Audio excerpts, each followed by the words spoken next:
Keduanya berdoa, Nabi Ismail, Nabi Ibrahim alaihi wassalam, ya Allah, nanti utus seorang rasul yang lahirnya dekat tempat mulia ini. Ini persis yang dimaksud Nabi Muhammad sallallahu alaihi wasallam. Ini Nabi Muhammad itu kelahirannya didoakan 30 generasi sebelum lahirnya beliau. Itu ribuan tahun masanya. Nabi Ibrahim ke Nabi Muhammad itu sallallahu alaihi wasallam itu jaraknya 30 generasi, Bu. Ya, Muhammad bin Abdullah bin Abdul Muttalib bin Hashim bin Abdul Manaf bin Qusay bin Murrah bin Kilab bin Ka'ab bin Ghalib bin Fihr bin Malik bin Nadar bin Kinana bin Khuzaimah bin Mudrika bin Ilyas bin Nizar bin Mudar bin Ma'ad bin Adnan bin Addi bin Adri bin Muqawwam bin Nahur bin Tarikh bin Ya'rub bin Yasjub bin Nabit bin Ismail alaihissalam bin Ibrahim alaihissalam. 30. Ayo diulang. 30 generasi. Nah, apa yang terkait dengan pembahasan kita saat ini? Ketika kemudian berdoa, tidak sekedar berdoa Rasulnya lahir, tapi juga meminta kepada Allah membawa misi yang utama. Apa misinya? Satu, kembali ke Quran surah kedua Al-Baqarah tadi ayat 129. Perhatikan 4 misinya. Satu, yatslu alaihim ayatika. Ya Allah, mohon perkenankan Rasul ini nanti saat ia ditugaskan menjadi Rasul akan membimbing umatnya dengan ayat-ayatmu, membacakan, mengajarkan kepada umatnya ayat-ayatmu. Yatslu alaihim ayatika. Maka Allah kemudian kabulkan, diturunkanlah ayat-ayat.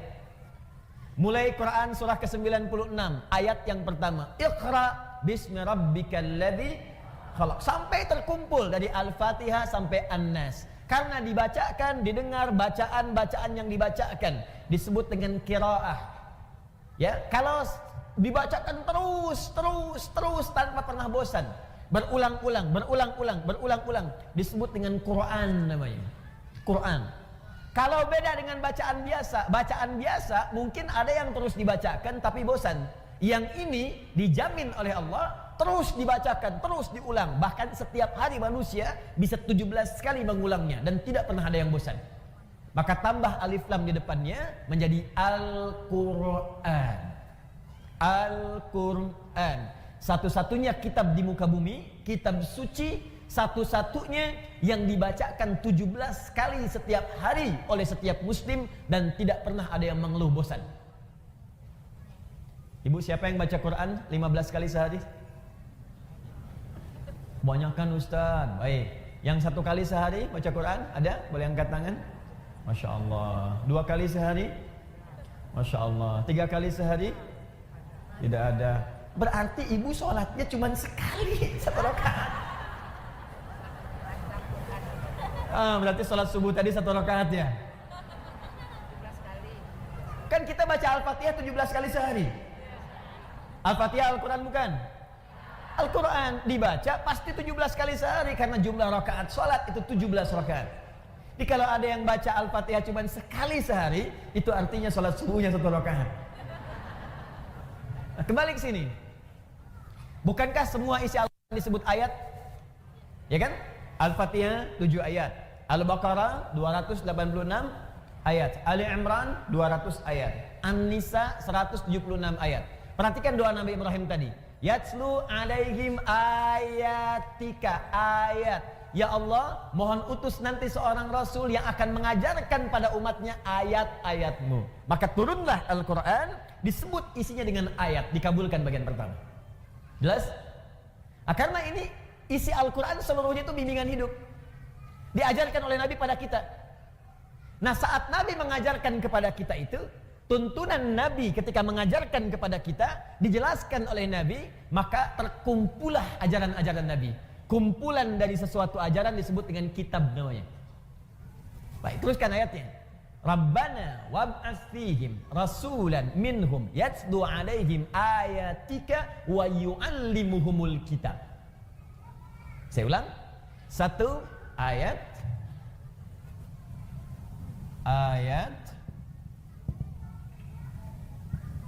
lebih begini.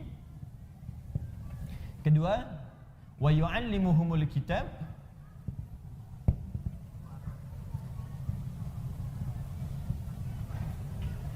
Contoh, tahan.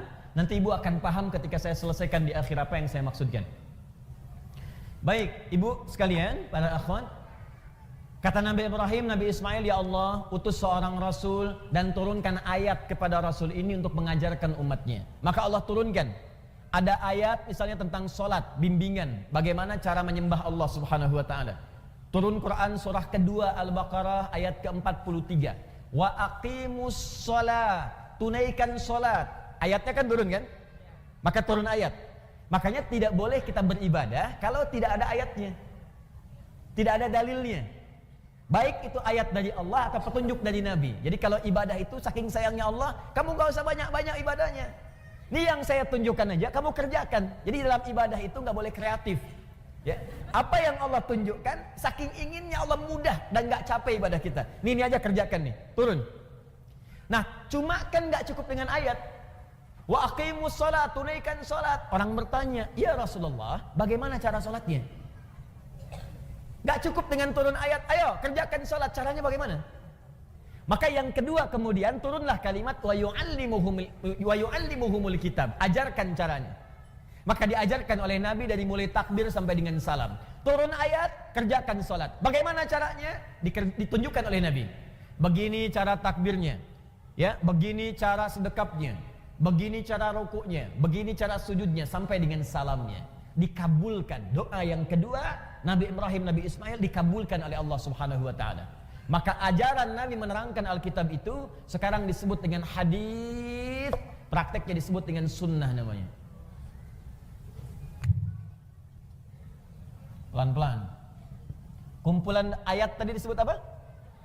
Al-Quran. Baik. Penjelasan Al-Quran dari Nabi disebut apa tadi? Hadis. Prakteknya disebut apa? Sunnah. Sunnah. Dalilnya dari Al-Quran, penjelasannya dari sunnah Nabi SAW. Maka kalau ibu ingin bertanya bagaimana cara sholat, lihat keterangan Nabi, lihat sunnahnya Nabi. Maka turunlah kemudian bimbingan-bimbingan Nabi ini dibukukan supaya kita mudah pelajari. Nah tadi saya sampaikan sesuatu yang dikumpulkan, sesuatu yang dibukukan disebut dengan kitab namanya. Maka para ulama sekarang mengumpulkan bimbingan-bimbingan Nabi disebut dengan kitab. Maka muncullah apa yang disebut dengan kitab hadis. Ibu kalau ingin lihat misalnya bagaimana Nabi mengajarkan sholat, lihat kitab hadis. Buka Sahih Muslim misalnya, ya, di Kitabus Shalah bab tentang sholat, nomor hadis 397 misal, ya.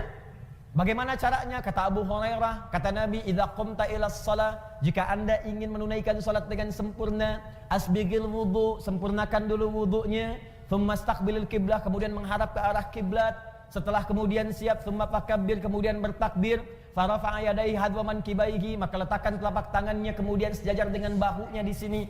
Di An-Nasai nomor hadis 1101, boleh kemudian jempolnya mendekat kepada daun telinga, boleh menempel. Kemudian fawadha'a yadahul yumna 'alal yusra, maka letakkan telapak tangan yang kanan di punggung yang kiri begini. Pas. Boleh pergelangan bertemu dengan pergelangan, rusgun ala rusgin, ini pergelangan bertemu pergelangan di sini. Boleh begini, boleh begini. Tapi yang begini langsung, ya. Jadi begitu takbir Allahu Akbar begini, jadi nggak diukur dulu. Allah. Boleh ke sini, Sa'id di sini. Tapi tidak boleh ke sini. Di sini tidak boleh, Bu. Ya. Dah kumaha tuh, Ustaz, abis mah dari puncak salat subuhna. Subuh begini, nah ini enggak boleh. Ya, tetap sampai sini, enggak boleh sampai sini.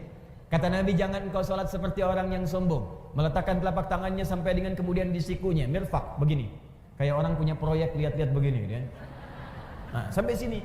Ada yang dikerjakan, ada yang dilarang. Secara singkat, bimbingannya ini terkumpul dalam kitab, diterangkan dalam hadis, dipraktikkan dalam sunnah. Jelas sampai sini? Nah, tapi nggak cukup sampai sini. Awas, hati-hati. Nggak cukup kita belajar Al-Quran, sunnah. Al-Quran, sunnah. Ada dua lagi. Ada dua lagi. Dan dua ini, apalagi nanti yang terakhir, yang keempat, itu adalah parameter, ukuran keberhasilan seorang muslim mempelajari Al-Quran dan sunnah. Jadi kalau Anda diajak untuk belajar, atau ibu kemudian belajar, Al-Quran ini sunnahnya, Al-Quran ini sunnahnya. Tapi kemudian pelajaran itu tidak menghasilkan hasil yang keempat. Hasil yang keempat ini artinya ada yang keliru dalam proses belajarnya. Jelas sampai sini? Baik. 3. Sebelum sampai ke yang ketiga, yang ini menjadi dalil, dua-duanya dalil. Sudah? Ini kumpulannya disebut dengan kitab, penjelasannya dari hadis, tuntunannya disebut apa namanya? Sunnah. Ilmunya disebut dengan fiqih namanya. Ilmunya disebut dengan fiqih. Seperti ini. Fiqh. Tahan pelan-pelan. Ini penting saya terangkan dulu fiqih. Nah, kenapa saya sebutkan fiqih? Karena nanti di fikih ini ada kaitan dengan yang ketiga. Ini tugas Nabi yang ketiga. Apa itu? Wal hikmah. Mengajarkan hikmah di balik setiap ketentuan yang tertuang dalam Al-Quran dan Sunnah tadi. Hikmah. Esensi dari setiap perintah yang Allah kemudian sampaikan dan Nabi jelaskan. Hikmahnya apa? Esensinya apa? Fungsinya apa? Contoh, ibu fokus misalnya tadi kembalikan ke sholat. Kita ingin menunaikan sholat.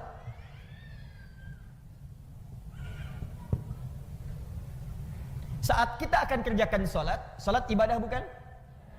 Ibadah. Karena sholat masuk kategori ibadah, maka kita harus melihat ada dalilnya enggak ini. Jelas? Ada ustaz, kita keluarkan satu. Quran surah kedua misal. Ayat 43. Paling kanan pertengahan. Wa aqimus shalah, dan tunaikan oleh kalian salat. Karena ada perintah tunaikan salat, maka kita siap mengerjakan salat. Kemudian yang kedua, caranya bagaimana? Fikih. Caranya, tuntunannya. Maka kita buka keterangan dari Nabi seperti apa Nabi mengajarkan kita salat.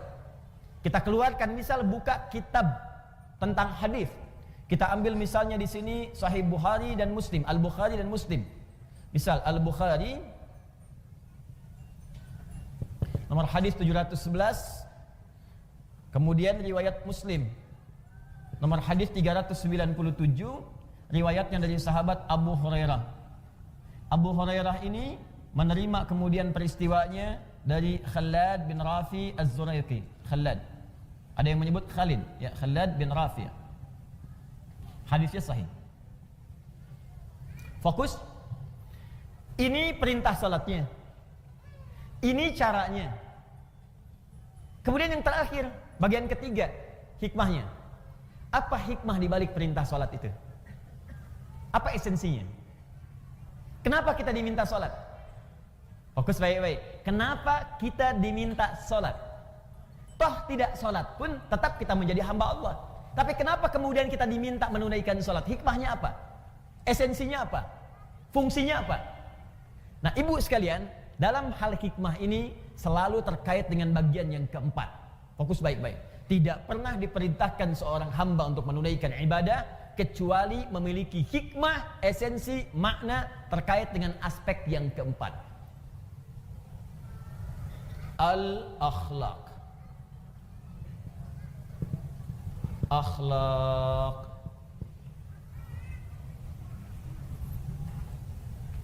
Tahan. Saya kembalikan ke nomor 3 dulu sebelum kita masuk ke akhlak. 1. Buka Quran surah ke-20. Ayat yang ke-14. Ada? Quran surah Taha. Taha. Ya?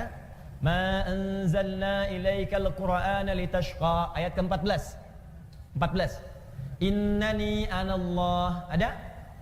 Innani anallah la ilaha illa ana fa'budni. Ada?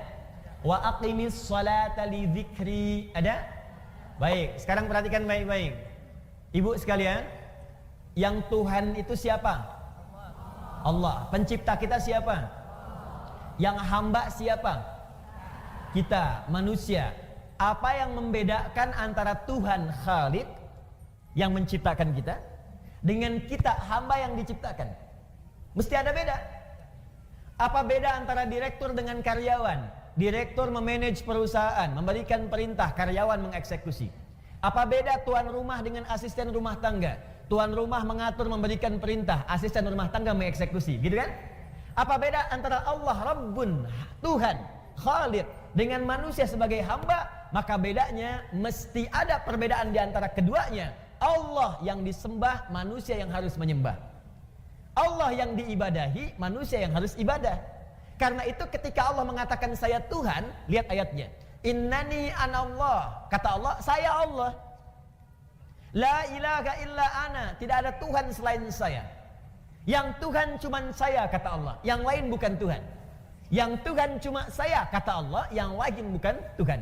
Nah, kalau engkau yakin saya Tuhan, kata Allah, maka buktikan keyakinanmu itu. Bagaimana cara membuktikannya? Fa'budni, sembah saya. Sembah, kalau memang yakin Allah Tuhan, ya buktikan. Cara membuktikannya, kita sujud kepadanya. Kita menyembahnya. Bagaimana cara menyembahmu ya Allah? Teruskan ayatnya. Wa aqimis sholat, tunaikan sholat. Jadi ketika kita diminta menunaikan sholat itu, salah satu hikmahnya untuk menegaskan dan menegaskan pembuktian kita bahwa kita memang hamba, bukan Tuhan.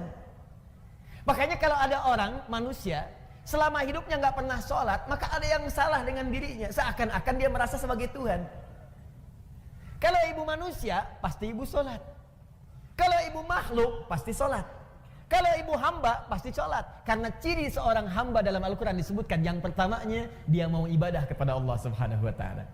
Karena itu Allah murka pada setiap hamba yang tidak mau ibadah, karena ini keluar dari ciri kehambaannya. Jelas sampai sini?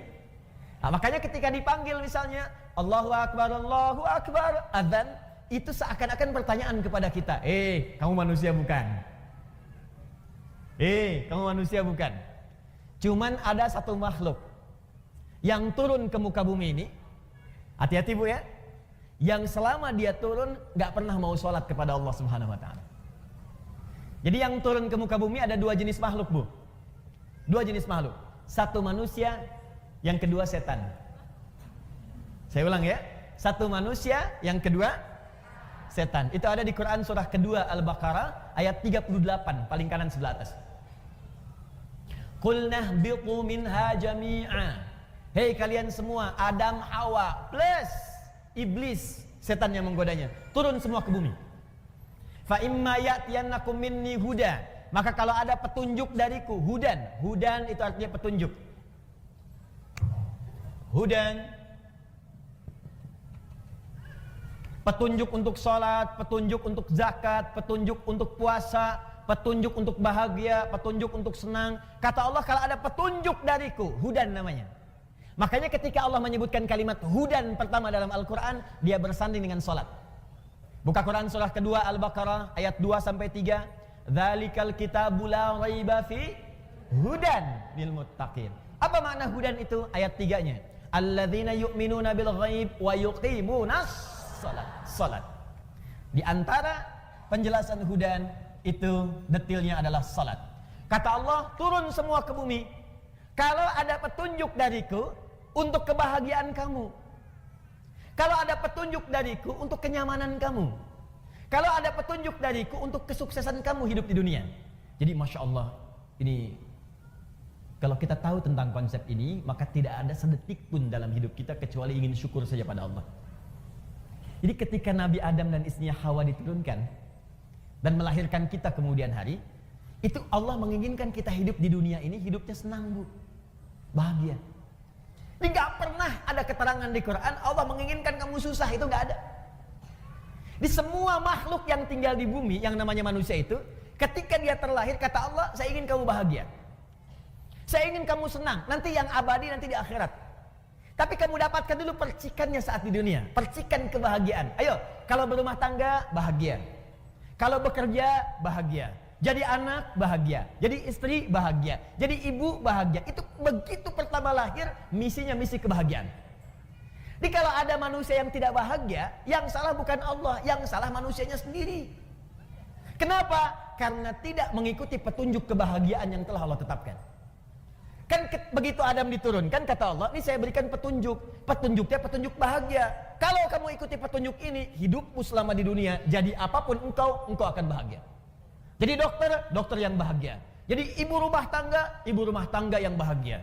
Jadi pekerja yang bahagia. Jadi anak yang bahagia. Karena itu dalam Al-Quran semua ada tuntunan tentang ibu, tentang anak, tentang istri, puncaknya kebahagiaan. Karena itu ketika Allah mintakan kita untuk ibadah pun, sholat, selain tadi diminta patuh sebagai hamba, diminta taat sebagai hamba, puncaknya hikmah yang kedua adalah kebahagiaan. Silahkan ibu cek dalam panggilan azan ketika diminta sholat, hayya 'alas sholat, ayo sholat. Apakah kalimat azan berhenti sampai di situ? Tidak. Teruskan setelah itu apa? Hayya 'alal falah. Falah itu artinya apa? Falah itu bahagia, falah itu sukses, falah itu beruntung. Jadi begitu kita dipanggil sholat, Allahu Akbar, kata Allah, yang merasa hamba, ayo sholat. Kalau nggak merasa hamba, ya nggak sholat. Berarti kalau ada yang tidak sholat, dia merasa dirinya bukan hamba. Cuman satu di antara dua makhluk, yang satu sholat, yang satu tidak. Yang sholat itu manusia, Adam dan Hawa. Yang tidak sholat adalah setan. Makanya setan itu ketika dia mendengar suara adzan, Allahu Akbar, Abu Daud nomor hadis 857. Fafarra syaitanu wa alaihi dhuratun. Maka setan ketika mendengar suara adzan langsung lari terbirit-birit saking tidak inginnya mendengar suara adzan. Jadi kalau ada yang alergi dengan adzan, suara apa ini? Berisik sekali. Laguku lebih indah daripada adzanmu, misal. Ini sama dengan bukan saya yang bilang, awas hati-hati. Awas, nggak boleh saya jadi tersangka. Awas, hati-hati. Bukan saya yang bilang. Ini sama dengan dia sedang dipengaruhi oleh setan. Karena hakikatnya manusia. Mesti beda. Jadi kalau ibu ingin bedakan, ibu itu manusia apa setan, gampang. Satu, manusia itu pasti sholat. Ini gampang aja. Kalau ibu sedang sholat, misalnya Allahu Akbar, ada yang tidak sholat, setan. Bukan. Ini artinya dia sedang tidak sadar dengan kehambaannya. Jelas sampai sini? Maka jangan ikut-ikutan setan, Bu. Jangan bersaing dengan setan. Setan itu profesional dalam urusan maksiat. Dan sangat sempurna, perfect dalam urusan meninggalkan ibadah. Jadi kalau ibu sudah nggak mau ibadah, ibu sudah telat, ketinggalan, udah ada setan yang duluan. Dan jangan bersaing, ibu nggak akan menang. Nggak akan menang. Karena itu lebih baik kita menjadi manusia yang seutuhnya. Jelas? Hayya 'alal falah. Hikmah yang kedua, setiap ibadah melahirkan kebahagiaan. Makanya semua orang-orang yang ibadah itu pangkal pertama kebahagiaan itu ketenangan, Bu. Ketenangan. Mustahil orang bisa bahagia kalau tidak tenang. Ibu pilih mana ya? Kaya tapi gelisah, atau miskin tapi tenang. Tidak ada pilihan ketiga, nggak usah maksa. Kaya tapi gelisah, atau miskin tapi tenang. Ayo. Anggrek. Kaya tapi tenang. Kaya tapi tenang. Ya itulah ibu-ibu. Selalu ada pilihan yang ketiga. Mau ke majelis taklim, ikut pengajian, datang pada suami, wah bawa proposal tentang warna baju, kan? Satu merah, yang kedua biru. Masya Allah. Ayah, mana yang paling bagus ya? Merah atau biru? Kayaknya biru deh, Ma. Kayaknya merah deh, Ayah. Nanya tapi udah punya pilihan. Ya. Masih mending kalau dipakai, begitu keluar kuning. Selalu ada pilihan yang ketiga. Gak apa-apa. Gak apa-apa. Nah, kebahagiaan itu pangkalnya ketenangan. Jadi mustahil ada orang bahagia kalau nggak tenang, itu mustahil. Karena itu hikmah ibadah, itu setiap kita menunaikan ibadah pasti ada ketenangan. Ibu kalau nggak percaya silakan. Ibu kalau sedang baca Quran tenang nggak? Tenang. Baca Quran ibadah bukan? Ibu kalau sedang berdoa tenang nggak? Tenang. Jadi berdoa itu walaupun solusi belum datang, tapi ketenangan tiba. Ya Allah, berikan kecerdasan pada anakku. Ya Allah, luluskan ia dalam ujiannya esok. Ujiannya baru besok, tapi ketenangannya sudah ada. Ya Allah, lancarkan pekerjaan suamiku, ya Allah.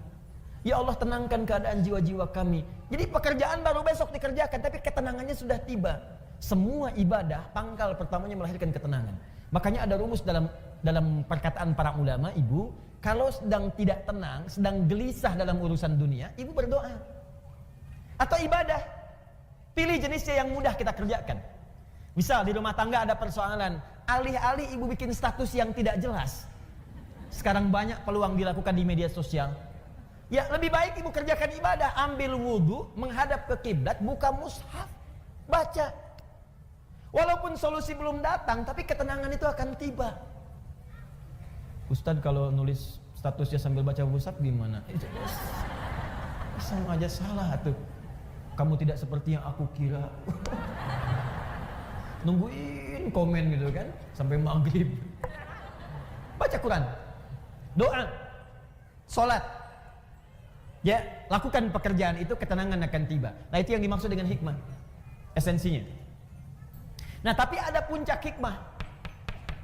Ini tujuan yang paling tinggi di balik semua perintah ibadah.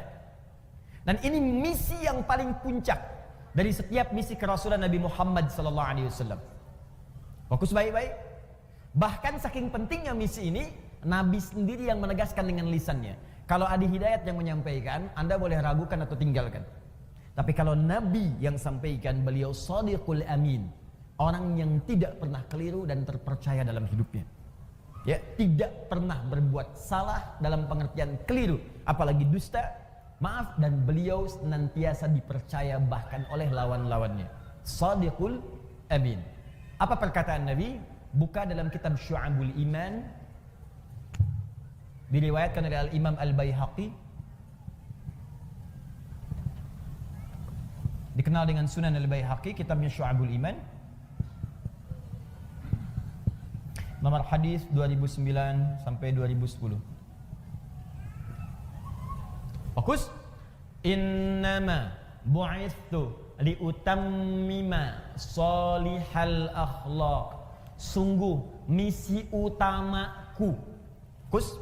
Misi utamaku ketika aku diutus ke muka bumi ini adalah untuk menyempurnakan kemuliaan akhlak. Untuk menyempurnakan kemuliaan akhlak. Jadi misi utama Nabi, kenapa diturunkan Al-Quran kepada Nabi? Untuk membimbing umatnya supaya berakhlak mulia. Kenapa Nabi menjelaskan lewat hadis? Supaya umatnya berakhlak mulia. Kenapa ada hikmah di balik ibadah? Supaya dengan hikmah itu dibimbing kepada akhlak yang mulia. Puncaknya ini. Jika ada orang jujur di bumi, umat Islam mesti lebih jujur. Kalau ada orang tawadhu di bumi, umat Islam mesti yang paling tawadhu. Kalau ada orang sabar di bumi, umat Islam mesti yang paling sabar. Kesempurnaan akhlak. Karena itu, perhatikan baik-baik. Bagian keempat ini, lihat puncaknya. Kembalikan ke Al-Baqarah 129. Rabbana wab'ats fihim rasulan minhum yatslu 'alaihim ayatika, ayat sudah. Wa yu'allimuhumul kitab, kitab sudah. Wal hikmah, hikmah sudah. Yang keempat, wa yuzakkihim, dan menjadikan hati mereka bersih suci. Kebersihan hati, kebersihan jiwa, itu yang disebut dengan puncak akhlak. Dalilnya, penegasannya di kitab Syu'abul Iman nomor hadis 2009 sampai 2010. Wa yuzakkihim, bersih jiwanya. Kalau jiwanya bersih, maka semua anggota tubuhnya pasti akan berbuat kebaikan. Perbuatan baik yang dikerjakan seluruh anggota tubuh itu yang disebut dengan akhlak namanya. Jelas sampai sini? Sekarang yuk kita buktikan. Saya agak pelan-pelan supaya kita mengerti. Fokus. Contoh sholat. Kembali. Ibadah bukan? Karena itu mesti ada apa? Dalil. Ambil dari Al-Quran, dalilnya Quran surah kedua ayat 43. Jelas? Baik. Caranya bagaimana? Yu'allimuhumul kitab, lihat di Al-Bukhari hadisnya. Lihat di Muslim, ini cara salatnya. Jadi nggak boleh ngarang-ngarang cara salat sendiri, tidak boleh. Yang ketiga, hikmahnya apa? Tadi, hikmahnya untuk pembuktian kita sebagai seorang hamba. Misal, dalilnya Quran surah ke-20 ayat ke-14. Hikmahnya apalagi tadi? Untuk mendatangkan kebahagiaan. Misal, Quran surah ke-23 ayat 1 sampai 2. Qad aflahal mu'minun. Sungguh orang beriman akan menggenggam kebahagiaan dan kesuksesan. Apa amalannya? Ayat keduanya, alladzina hum fi salatihim khashi'un, yaitu orang-orang yang salatnya khusyuk. Di puncak kebahagiaan bisa diraih dengan salat yang khusyuk. Nah, sekarang bagian terakhir. Salat yang baik itu pasti akan berdampak kepada akhlak. Akhlak yang mulia. Maaf, mata orang yang salat pasti baik. Telinga orang yang salat pasti mendengar yang baik. Tangan orang yang salat mengerjakan yang baik. Kaki orang yang salat akan melangkah kepada yang baik. Apa dalil dari semua ini? Semua perbuatan ibadah puncak tertingginya akhlak. Dalilnya diantaranya buka Quran surah ke-29 ayat ke-45.